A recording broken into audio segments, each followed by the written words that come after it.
Assalamualaikum warahmatullahi wabarakatuh. Proposal project ini disusun oleh kelompok 3 dengan judul E-commerce Database Design Projects yang dianggotakan oleh saya, Zafira Madani, Ananda Naura, serta Alia Syafa Zahira. Sebagai pemenuhan tugas mata kuliah basis data, proposal ini dibuat untuk menerapkan konsep rancangan basis data yang telah dipelajari selama perkuliahan di bawah bimbingan Ibu Ani Karimatul Fauzia. Kita langsung lanjut aja ke bab 1, problem statement. Pada latar belakang, perkembangan teknologi informasi mendorong pertumbuhannya e-commerce yang memungkinkan transaksi dilakukan secara cepat dan tanpa batasan geografis. Namun, hal ini juga menyebabkan meningkatnya kompleksitas pengolahan data seperti data pelanggan, produk, transaksi, dan pembayaran serta pengiriman. Oleh karena itu, basis data menjadi komponen penting sebagai fondasi utama sistem di e-commerce. Permasalahan utama dalam sistem e-commerce terletak pada pengolahan basis data yang kompleks. Hubungan antar data yang saling berkaitan membutuhkan perancangan IRD, skema rasional, dan normalisasi yang tepat. Kesalahan dalam perancangan dapat menyebabkan duplikasi data, inkonsistensi, serta menurunnya performa sistem. Selain itu, terdapat tantangan lain seperti keamanan data, skalabilitas sistem, dan integrasi dengan layanan pihak ketiga. Dan untuk mengatasi hal tersebut, sistem e-commerce membutuhkan basis data yang terstruktur, aman, serta efisien. Basis data berfungsi untuk mendukung operasional harian sekaligus membantu analisis bisnis dan pengambilan keputusan secara lebih akurat. Selanjutnya ada bab 2, bisnis rekrutmen. Pada bagian ini, kami akan membahas kebutuhan bisnis dari sistem e-commerce yang dirancang. Pertama, dilakukannya penentuan entitas, atribut, dan unique identifier atau OID. Entitas utama yang digunakan meliputi pelanggan, produk, pemasok, transaksi, detail pesanan, keranjang, stok gudang, karyawan, pembayaran, dan promosi.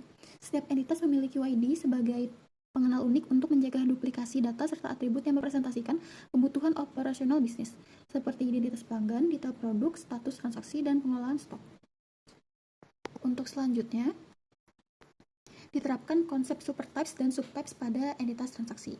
Transaksi berperan untuk supertype dengan atribut umum, sedangkan subtypes-nya terdiri dari transaksi pesanan, transaksi pengembalian, dan transaksi pengembalian dana. Pendekatan ini membantu mengelola variasi proses transaksi secara lebih terstruktur dan efisien. Terakhir, dirancangnya relasi antar entitas untuk menggambarkan alur bisnis e-commerce.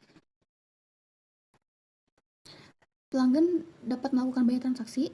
Setiap transaksi memiliki detail pesanan dan pembayaran, produk terhubung dengan pemasok serta stok gudang, dan karyawan berperan dalam memproses transaksi tertentu. Dengan perancangan ini, sistem database dapat mendukung operasional e-commerce secara terintegrasi, konsisten, dan siap dikembangkan. Kita lanjut ke bab 3, yaitu Entity Relationship Diagram, yang merupakan diagram yang menggambarkan struktur database sistem penjualan berbasis e-commerce. Untuk penjelasan, kita mulai dari entitas utamanya dulu. Di sini ada pelanggan. Pelanggan memiliki keranjang, membuat transaksi, dan difasilitasi oleh karyawan. Di sistem ini, pelanggan merupakan pusatnya. Lalu ada produk. Produk tercatat di stok gudang, disuplai oleh pemasok, dan menjadi bagian dari detail pesanan. Lalu ada transaksi. Transaksi dibuat oleh satu pelanggan. Tiap transaksi juga memiliki pembayaran dan bisa memiliki banyak detail pesanan. Selanjutnya ada relasi penting antar entitas. Relasi pentingnya di sini yang pertama pelanggan ke transaksi yaitu one to many. Lalu transaksi ke detail pesanan one to many juga. Lalu detail pesanan ke produk yaitu many to many. Dan produk ke pemasok yang juga many to many. Untuk relasi tambahan yaitu keranjang ke pelanggan one to one, karyawan ke pelanggan many to one, pembayaran ke transaksi one to one, pembayaran ke promosi one to many.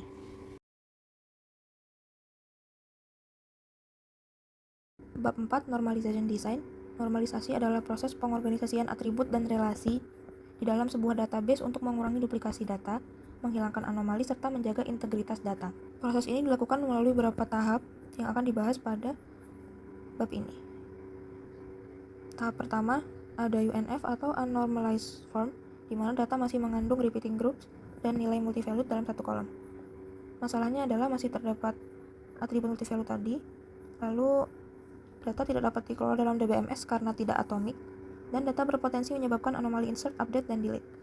Tahap kedua yaitu First NF atau First Normal Form, di mana pada tahap ini semua nilai harus bersifat atomik, artinya satu kolom hanya boleh memuat satu nilai. Transformasinya yaitu memecah atribut multivalue menjadi baris terpisah, dan masalah setelah ini masih ada redundansi dan partial dependency. Tahap ketiga ada Second NF atau Second Normal Form, Karena tabel first and f masih memiliki composite key, maka semua atribut non-key harus hanya bergantung sepenuhnya pada composite key tersebut. Transformasi tahap ini yaitu memisahkan entitas customer dan produk dalam tabel terpisah. Tabelnya bisa dilihat pada tabel 43, 44, dan 45. Tapi setelah tahap ini masih terdapat masalah, yaitu duplikasi atribut order untuk setiap item dalam order ID yang sama, dan masih ada transitive dependency pada entitas order. Tahap terakhir yaitu third NF atau third normal form. Ini syaratnya, dan solusinya itu memisahkan order dan order item menjadi dua tabel terpisah. Bisa dilihat pada tabel 46, 47, 48, dan 49 seperti ini. Nah, dari normalisasi tadi kesimpulannya yaitu melalui proses 4 tahap yang tadi, data telah berubah dari bentuk tidak terstruktur menjadi model yang efisien, bebas duplikasi, serta mampu mencegah anomali pada saat proses insert, update, maupun delete dilakukan. Hasil akhir dapat berupa 4 tabel utama: customer, product, order, dan order item yang siap digunakan pada proses pembuatan skema fisik di Oracle Apex. Pada bab 5, saya akan menampilkan hasil perancangan skema relasional yang merupakan hasil konversi dari IRD ke dalam bentuk-bentuk tabel relasional, seperti yang terlihat pada diagram ini. Skema ini terdiri dari tabel utama seperti pelanggan, produk, transaksi, dan data pesanan yang saling terhubung melalui relasi one-to-many. Selain itu, terdapat juga tabel pendukung seperti keranjang, pembayaran, promosi, pemasok, stok gudang, dan karyawan yang berfungsi melengkapi proses bisnis dalam sistem. Setiap tabel primary key sebagai identitas unik dan relasi antar tabel direpresentasikan menggunakan foreign key untuk menjaga keterkaitan dan integritas data. Skema relasional inilah yang kemudian menjadi dasar dalam implementasi tabel fisik pada bab 6 menggunakan Oracle Apex. Baik, selanjutnya saya akan mempresentasikan bab 6, yaitu physical tabel design in Oracle Apex. Pada bab ini, saya akan menjelaskan bagaimana hasil perancangan logis dan skema relasional pada bab sebelumnya diimplementasikan secara fisik ke dalam database menggunakan Oracle Apex. Implementasi data pada proyek ini dilakukan menggunakan Oracle Application Express atau Oracle Apex. Proses pembuatan tabel dilakukan melalui fitur SQL Workshop, khususnya Object Browser, sehingga pembuatan tabel, penentuan tipe data, constraint, dan relasi dapat dilakukan secara visual tanpa menggunakan perintah SQL secara langsung. Pendekatan ini dipilih agar implementasi database sesuai dengan perancangan yang telah dibuat dan meminimalkan kesalahan. Tahap selanjutnya adalah pembuatan tabel fisik berdasarkan hasil mapping skema relasional pada bab 5. Tabel-tabel utama yang dibuat meliputi pelanggan, produk, transaksi, dan data pesanan, serta tabel pendukung seperti keranjang, pembayaran promosi, pemasok, stok gudang, dan karyawan. Setiap tabel dibuat dengan mendefinisikan nama tabel, kolom, dan tipe data sesuai kebutuhan e-commerce. Selanjutnya, setelah tabel dibuat, kami menentukan struktur tabel yang meliputi daftar kolom, tipe data, serta penerapan atribut null pada kolom yang bersifat wajib.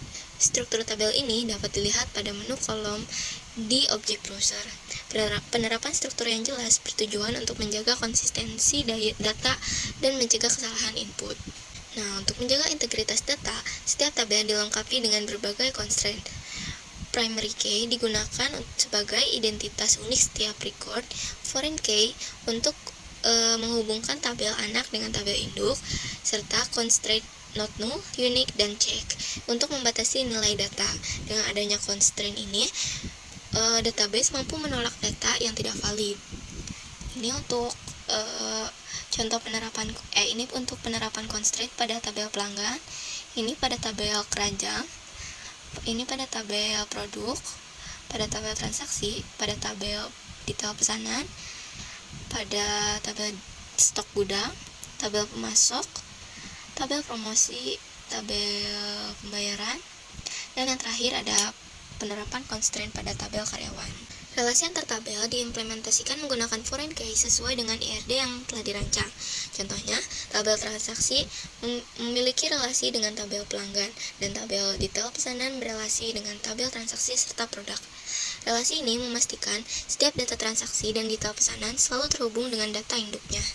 Setelah struktur tabel dan relasi terbentuk, dilakukan pengisian data contoh melalui fitur row, insert row pada objek browser.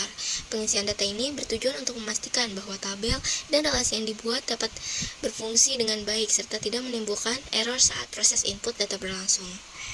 Ini ada contoh pada tabel pelanggan. Nomor ID pelanggan diisi dengan nomor, nama, Ananda Naura, kata sandi 123 ABC, emailnya naura@gmail.com, nomor HP, alamat, dan statusnya aktif atau tidak aktif. Nah, berdasarkan hasil implementasi yang telah dilakukan, seluruh tabel berhasil dibuat dan dihubungkan sesuai dengan skema relasional. Relasi antar tabel berjalan dengan baik, konslet berfungsi sesuai aturan, dan data dapat dimasukkan tanpa melanggar integritas database. Dengan demikian, desain tabel fisik yang diimplementasikan pada Oracle Apex telah sesuai dengan hasil perancangan logis dan siap digunakan untuk mendukung proses operasional sistem e-commerce. Ini ada untuk tabel pelanggan. Ini contoh insert data pelanggan. Ini tabel keranjang. Contoh insert data keranjang. Tabel produk, contoh insert data produk, tabel transaksi, contoh insert data transaksi, tabel detail pesanan, contoh insert data detail pesanan, tabel stok gudang, contoh insert data stok gudang, tabel pemasok, contoh insert data pemasok, tabel promosi, contoh insert data promosi, tabel pembayaran, contoh insert data tabel pembayaran, tabel karyawan, contoh insert data karyawan. Mungkin sekian presentasi dari kelompok kami. Kurang lebihnya mohon maaf. Wassalamualaikum warahmatullahi wabarakatuh.